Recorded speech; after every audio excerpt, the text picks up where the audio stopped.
Assalamualaikum warahmatullahi wabarakatuh. Assalamualaikum warahmatullahi wabarakatuh. Nanambo hormati dun sanak kasadonyo di mana saja berada. Ado banyak dun sanak na ini nindak setuju jo konten nanambo buat baru-baru iko sehubungan dengan pendapat ambo bahwa hidup iko iyo sabona podie. Hidup iko iyo payah. Hidup iko penuh penderitaan.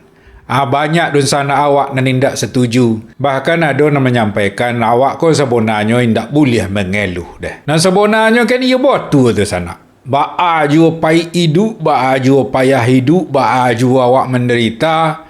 Dan awak ko anda iyo jan sampai mengeluh. Tetap aja awak bersikap seolah-olah indak terjadi apa-apa. Tetap ceria, tetap gembira, walaupun ia matolah ke keluar tapi jangan sampai jatuh keluar. Kok jatuh ke dalam ia mato, anda bahado. Baitulah kira-kira Jadi memang tampaknya sana segala penderitaan, segala kesusahan, sado kepahitan hidup ko, ia memang sesuatu yang indak terhindarkan dalam kehidupan awak.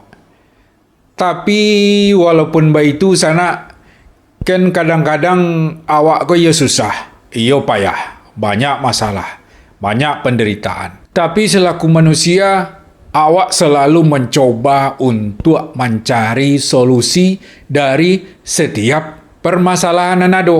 Kalau dapat solusi, beko tak ada masalah tu kamang awak kalau tidak ada masalah kita buat masalah di sana. Lain tak ada masalah hiduplah tenang, hiduplah aman, piti banyak, keluarga bahagia. Tidak ada masalah tu buat masalah tu. Nak ada nya balik, nak menderita awak balik.